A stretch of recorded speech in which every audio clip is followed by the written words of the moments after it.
As pequenas barracas de um mercado local estavam cheias de mercadorias do dia a dia, com as bancas transbordando de frutas, vegetais e tecidos simples. Sofia passou pelos estandes, sentindo o calor do sol refletido nas superfícies de madeira e observando as trocas de dinheiro que aconteciam a cada momento. Um cheiro de especiarias pairava no ar, misturando-se ao burburinho de vozes negociando preços. Ela parou em frente a uma banca de cerâmicas rachadas, seus dedos roçando a borda de um vaso azul desbotado. O objeto parecia vibrar levemente, como se ecoasse uma energia distante. Mais adiante, um comerciante local estava vendendo uma abundância de arroz por um preço extremamente baixo. Darion se aproximou para investigar, os olhos apertados sob o chapéu gasto. Parece que ele está tentando se livrar de tudo rapidamente, disse ele, sua voz baixa cortando o burburinho do mercado. Sofia concordou, notando que os grãos brilhavam sob a luz do sol, como se cobertos por uma fina camada de pó metálico. O comerciante, um homem de ombros curvados e sorriso tenso, evitava contato visual, embalando pacotes com movimentos bruscos. Ao cair da noite, os dois seguiram para o distrito de Velara, onde relatos sobre o Guardião da Lua eram mais frequentes. As ruas estreitas, ladeadas por armazéns abandonados, pareciam respirar sob a luz prateada. Sofia sentiu uma pressão no peito, como se o ar carregasse uma carga elétrica. Em um beco, encontraram marcas no chão, sulcos profundos que formavam padrões circulares, como se algo pesado tivesse sido arrastado. Darion se ajoelhou, tocando as linhas com a ponta dos dedos. Não é ferrugem, murmurou ele. Parece resíduo de algo que foi queimado, mas não há cheiro de fumaça. Uma figura surgiu no fim do beco, alta e esguia, sua silhueta tremeluzindo como uma chama sob a luz da lua. Sofia prendeu a respiração, mas quando Darion tentou segui-la, a figura se dissolveu na parede de tijolos. Mais tarde, em uma taverna próxima, um homem de rosto marcado por cicatrizes sussurrou sobre um pacto antigo entre os moradores e aquele que vigia as sombras. Ele protege, mas exige pagamento, disse ele, girando um cálice de vinho entre os dedos. Às vezes o preço vale a pena. Outras vezes, não. Na manhã seguinte, Sofia voltou ao mercado e comprou um pacote do arroz suspeito. Em casa, ela espalhou os grãos sobre uma mesa e os examinou sob a luz da janela. O pó metálico brilhava, e quando uma brisa suave entrou pela janela, os grãos começaram a se mover sozinhos, formando os mesmos padrões do beco. Ela ouviu um sussurro quase inaudível, como vozes saindo de um rádio desafinado. Darion chegou minutos depois, trazendo notícias de que 3 pessoas haviam desaparecido perto do rio Barra na noite anterior.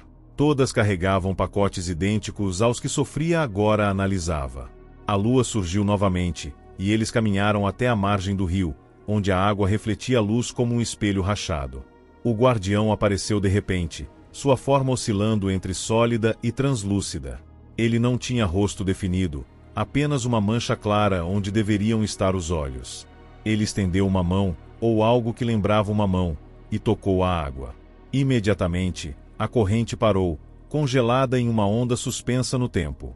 Ele está nos mostrando algo, sussurrou Sofia, percebendo que os grãos de arroz em seu bolso vibravam em sincronia com o pulso do rio.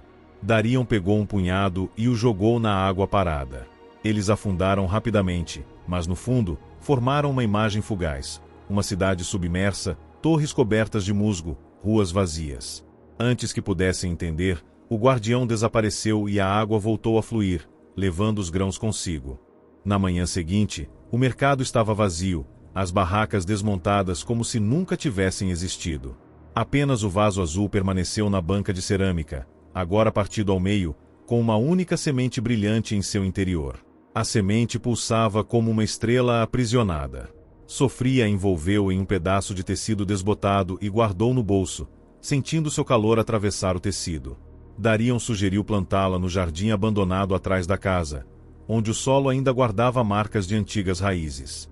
Enquanto cavavam, encontraram uma placa de metal corroída com inscrições em uma língua desconhecida, os sulcos preenchidos por uma substância negra que parecia respirar. Não toque nisso, Darion alertou, mas era tarde demais. Sofia já havia passado o dedo sobre os símbolos e a tinta escura aderiu à sua pele, formando um padrão que lembrava cicatrizes do homem na taverna. Naquela noite, ela sonhou com a cidade submersa. Caminhava por ruas de pedra cobertas de musgo, ouvindo vozes ecoarem de janelas quebradas. Uma figura familiar, o comerciante do mercado, ajoelhava-se diante de um altar de obsidiana, depositando punhados de arroz que se transformavam em líquen ao tocar o chão. O guardião surgiu atrás dele, sua forma fluida envolvendo o homem como uma sombra viva. Quando acordou, Sofria percebeu que os símbolos em sua mão haviam desaparecido, mas a semente no vaso havia germinado, brotando uma haste fina que crescia em espiral em direção ao teto. Darion decidiu investigar o rio Barra durante o dia, convencido de que a imagem da cidade submersa não era uma ilusão. Encontraram um pescador idoso que contou histórias sobre portais na água, lugares onde o rio parecia mais denso, como vidro líquido. É lá que os desaparecidos vão parar, ele disse, apontando para uma área onde a correnteza formava redemoinhos perfeitos. Mas às vezes algo vem para cá.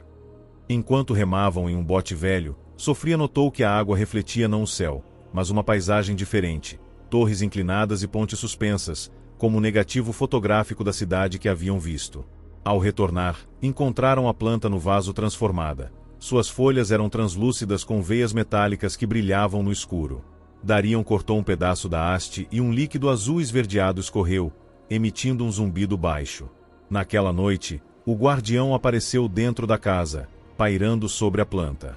Sua presença fez os objetos tremerem, e Sofria sentiu uma dor aguda na palma da mão, onde os símbolos haviam estado. Ele está tentando se comunicar, ela disse, percebendo que a planta reagia ao som de sua voz, suas folhas vibrando em padrões rítmicos. No mercado reaberto, um novo comerciante vendia amuletos de pedra com o mesmo formato da semente. Sofria reconheceu o homem. Era o mesmo que desapareceu perto do rio dias antes, mas agora seus olhos eram opacos, como vidro fosco.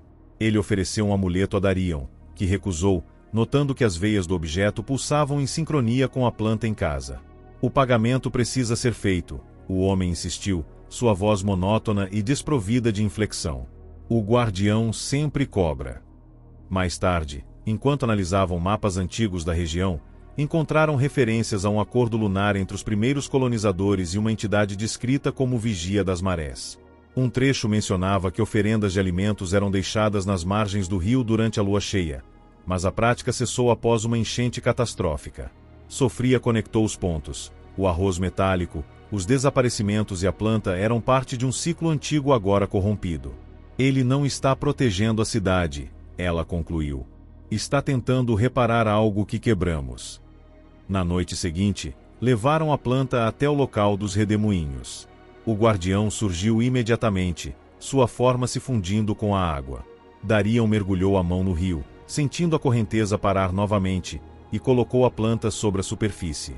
Por um instante, a cidade submersa surgiu claramente, suas torres se erguendo em direção a eles, e uma figura humana, talvez a própria Sofria, acenou de uma das janelas.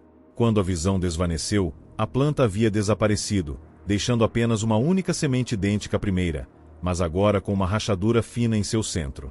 A rachadura na semente se alargou, liberando uma névoa densa que envolveu Sofria e Darion.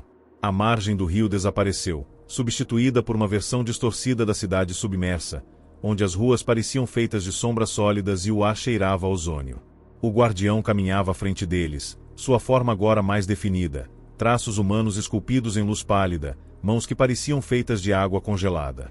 Ele parou diante de um edifício em ruínas, onde uma réplica exata da planta no vaso crescia em espirais gigantescas, suas raízes entrelaçadas com ossos humanos e fragmentos de cerâmica. Sofria percebeu que os desaparecidos estavam ali, presos em uma espécie de limbo, seus corpos translúcidos movendo-se em câmera lenta. Um deles, a mulher que tinha comprado arroz no mercado, estendeu a mão e Darion, sem hesitar, tocou seus dedos. Imediatamente, cenas fragmentadas invadiram sua mente. A cidade submersa antes da catástrofe, os colonizadores fazendo oferendas ao guardião, a corrupção gradual do pacto à medida que os humanos substituíram grãos por metais preciosos e, finalmente, sangue. Ele não queria sacrifícios, a mulher sussurrou, sua voz ecoando de todas as direções. Queria memórias. Trocava proteção por histórias, mas nos esquecemos de como contar. O guardião emitiu um som grave, como pedras rolando em um rio subterrâneo. A planta gigante começou a murchar, suas raízes soltando os ossos que caíram no chão e se transformaram em poeira metálica. Sofria entendeu então que a semente era uma chave, mas também uma armadilha. Plantá-la no rio alimentava o ciclo de corrupção, enquanto destruí-la poderia romper o pacto e libertar os presos ou condenar a cidade à destruição. Darion, segurando o pedaço de haste cortada da planta original, notou que o líquido azul havia cristalizado em sua mão, formando um padrão idêntico às inscrições na placa de metal. Decidiram queimar a semente rachada, usando o fogo da própria névoa que o cercava. As chamas consumiram o objeto em segundos, e a cidade submersa tremeu, paredes desmoronando em câmera lenta. O guardião não tentou impedi-los, mas sua forma começou a desvanecer, como tinta se dissolvendo em água. Antes de desaparecer completamente, ele tocou a testa de Sofria, e ela viu uma última imagem. A si mesma, décadas no futuro, sentada à margem do Barra, contando a história do guardião a uma criança que carregava uma semente idêntica no bolso. Ao retornarem à realidade, o rio corria normalmente, e a planta no vaso havia secado, deixando apenas uma mancha metálica no solo. O mercado estava em polvorosa. Os comerciantes falavam de um acidente que destruiu parte do porto, mas Sofria e Darion sabiam a verdade. Naquela noite, sentados no jardim, viram a lua surgir entre as nuvens, mais clara do que nunca. Em silêncio, concordaram em não mencionar o que tinham visto, mas quando Sofria olhou para a palma da mão, os símbolos negros tinham voltado, agora formando um mapa estelar que só fazia sentido sob a luz do luar.